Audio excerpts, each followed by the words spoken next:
Hey guys, Mike here. So boy, what a day, what a drop, what a pop. And today was all about confluence. That's the word of the day. And the moving average of the day is the 50 moving average. And this is going to affect the rest of the week. Okay.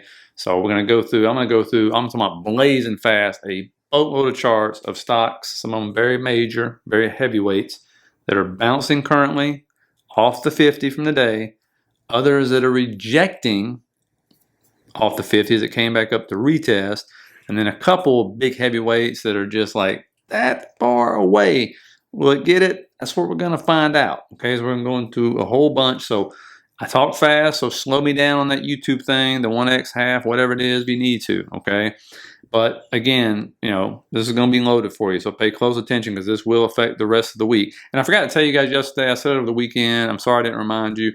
Today was expiration. Okay, this is when you start to see all the VIX options expiring. Everybody, of course, Jim Carsano always talking about. He's always talking about, where's the flows going? Okay, so we've seen vol compression. Okay, and usually what happens is expiration is the Wednesday before the OPEX, which is on Friday.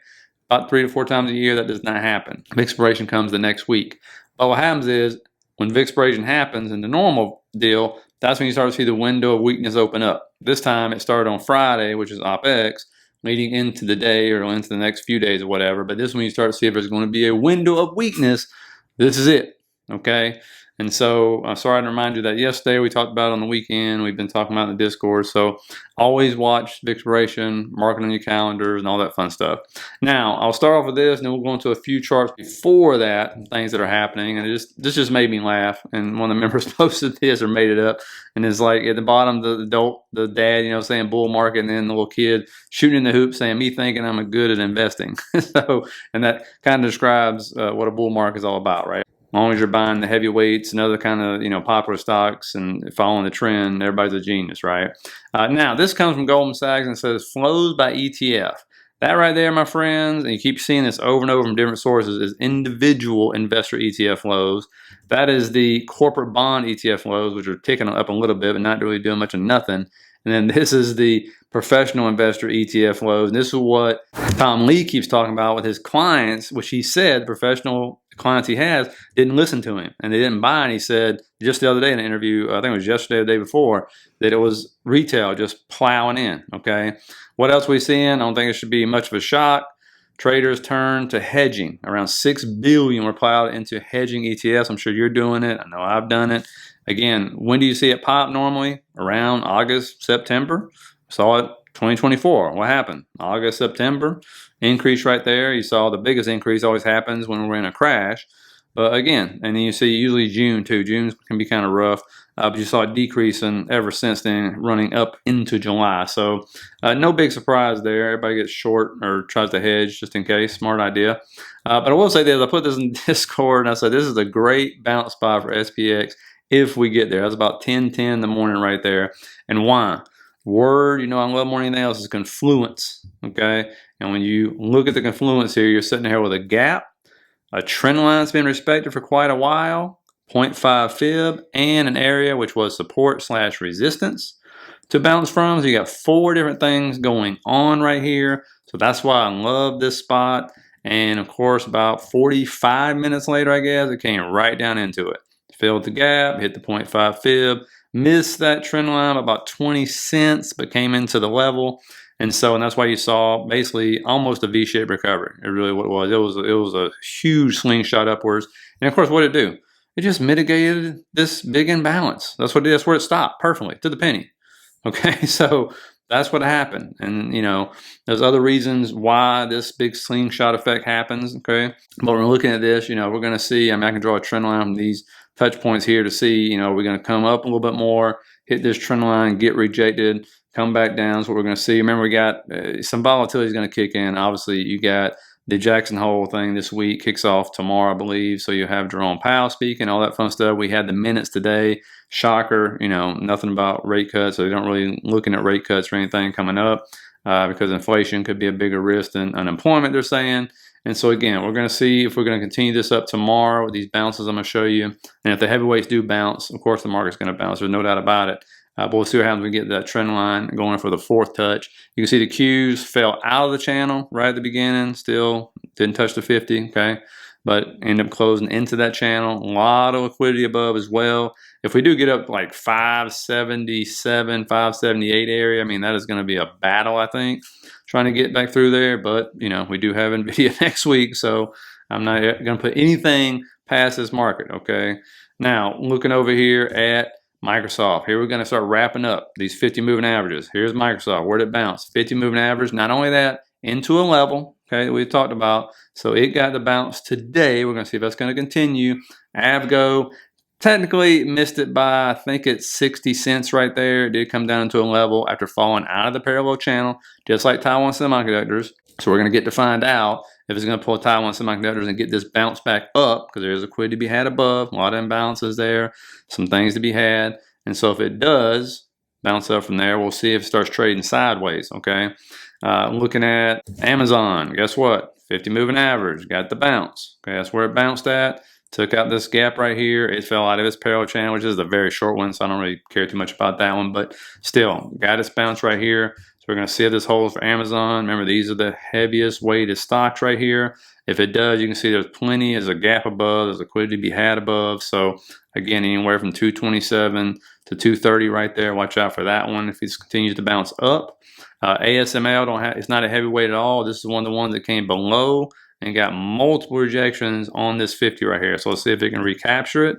You look at Taiwan Semiconductors, it is below its 50 right now. We need to see what happens when it comes up. If it does tomorrow and retest, I want to look for an AVGO movement like Taiwan Semiconductors where it falls out of the channel, starts trading sideways, starts getting some buying pressure or something, okay?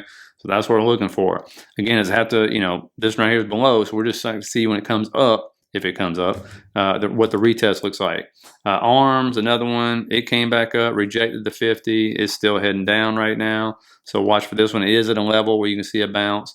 LRCX, the LAM research, this has been a surprise for a lot of folks, right? It busted out, nice run up. It's bounced twice off the 50 over the last 2 days. Let's see if this holds. SMH, the obviously Bandex Semiconductor ETF, it bounced off its 50 today. But it's not just about the 50, it's about is there a level there? And you can clearly see there's a level there. A level is not just one line, even though I'm going to put a line here for you. It's an area. But again, you can see to the left where it's bounced multiple times, where it bounced today, and where that 50 moving average is. And all of them have the same kind of freaking pattern where they came up on April, boom, blew past the 50 and just took off like a bat you know what. Looking at IGV, this is the software ETF. Multiple times it tried to hold, and now it's had 4 rejections right there. So it's below, it's also below the 107.77 level, coming into a gap right there. That's what got filled today. Let's see if this holds for that. Software has been under pressure. ARK coming into the 50 moving average as well. Hope you're keeping up right here. Not only the 50 moving average, into a level, right? So it's not just about the 50 being out in space somewhere. It's a level, and a level is not just a line. It's a shaded area right there. So we got the bounce from there. It held, okay? Some high flyers, RGTI. Not only hit the 50, not only hit a level, hit a trend line, which is bounced off of, I think, 9 times now. This is a high flyer, okay? Very high beta. Rocket Lab, same thing. Come down to that little box we already marked out, 50 moving average. It held, so we're going to see if this other high flyer is going to get a bounce as well. Looking over here at Hood. This one did not get it. Okay, it missed it by, I think, maybe $1.50 or something, but what happens to Hood every time? Gets below 100, and they come in and just swoop in and buy it up. And that's exactly what happened again. Okay, so we're going to see all these rejections up here. If it's going to come back up again, so there's liquidity to be had up there. It's one of the hotter names and stuff. And it, you know, crypto is also green today, so sometimes it will follow that. We'll see if crypto gets back going. If it gets back going, that's kind of risk on. A lot of these you'll see start to go back up again. And so we'll see what this one's going to do. So you don't have the 50 retest. Meta actually already had its 50 retest back in July, so it doesn't technically have to touch us anymore after it came up on earnings. Closed a lot of that earnings gap, came down to the golden pocket right there. That's where it got its bounce. Didn't touch the 50, missed it by probably $1 or something. Palantir, this is a big one. This is what happens when you hit the 50 bounce, and then when you drop below it, as you're in high beta and you've been getting shorted, drops 6% very quickly, in about 40 minutes, and then that bounce. Oh my goodness. The bounce, the calls, $30 million worth. And you see that big old line pop up right there. Just came rolling in, pushing Palantir up, okay? Because it also hit the magic 25% down number. I mean, exactly 25% down is where it got bounced at. And you'll see that sometimes. But again, the options market runs everything, okay? You can see right here, it went below the 50, but now it's above the 50. You can clearly see, again, there's the bounce, drop down right there. Everybody was, you know, freaking buying puts like crazy right there. And so, you know, we're going to see where this is going to go. If you look over here where it's currently at, right there at 4 o'clock, you can see that it's right up against that trend line. The one that was support, well, now it's resistance. Okay, it's filled the gap right there. And so if this thing can, you know, get above there, it can start recovering because there's a ton of liquidity, as I marked out yesterday. And that was supposed to be the bounce point. That was the drop point, obviously, for it. But it's above the 50 moving average, big recovery, down huge. So we'll see where this is going to go. Roblox, another one that's bounced 3 times off the 50 moving average, another high flyer. This one's been under news pressure more than anything else. I won't get into all that stuff. I think you know, you just Google Roblox and news and stuff like that. AMD now, these are the 2 big ones that hadn't. AMD, nope, not happening. Ends up bouncing again twice now at the same level, about 3% down from where it's at right now to even get a 50 bounce. Again, these don't have to do that. You know, a lot of this will be decided when Nvidia reports and what the market wants to do at that point in time. Because if Nvidia goes down, it's going to drag everything down with it. But this is another one. You know, you get up there and I can draw a quick channel, and you can clearly see that's a channel, right? And they start to fall off, right? And then they start trading sideways, and you start getting distribution, and boom. Something comes out, especially coming into August, September, and this is when you start to see the down pressure here. And we'll mark that spot out where it bounced at because it literally is the same place twice right there, that white line. And so we're going to see if that area is going to hold at 158.47, or are we going to go lower? Okay, again, a lot of liquidity in all of these to be brought back up. So if they want to come back up, will not surprise me one single bit.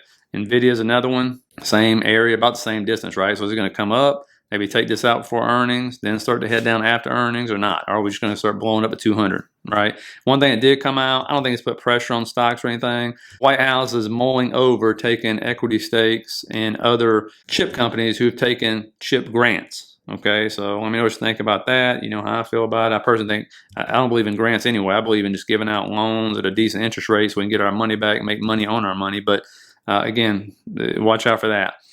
Tesla here, this is exactly why we put the liquidity areas below. And like I said before, and Tesla does this more than any stock I've seen.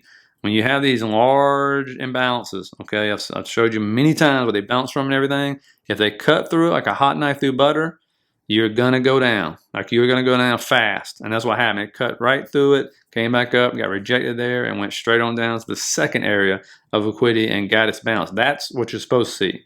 You see a bounce come in, boom, it's somewhere in the level right there, there's a trend line, and then you get a decent bounce, okay? So that's what it's supposed to look like.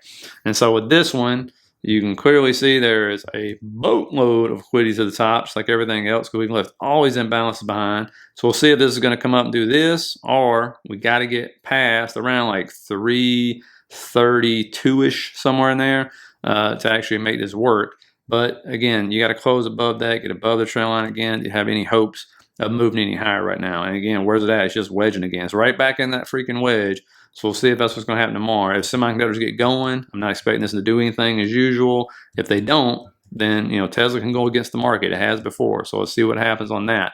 Now, looking at earnings, you'll have Walmart in the morning, then Zoom, Workday, Intuit, and Roth in the afternoon, and you will have a boatload of data coming out.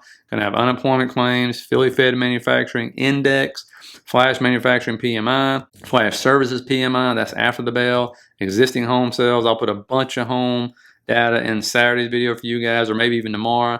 Then you're going to have Jackson Hole kicking off as well, and so watch out for that. So anyway, hope you guys got something out of it. Hope you had a great day out there. Let me know what you've been doing, if you've been buying, selling, all that fun stuff, or just sitting on your hands. Think about hitting the like and subscribe button on your way out. Think about signing up for the membership, less than McDonald's combo at $7.99. That's everything you get with it. Just hit the first link in the bottom of the description, and I'll see you guys tomorrow.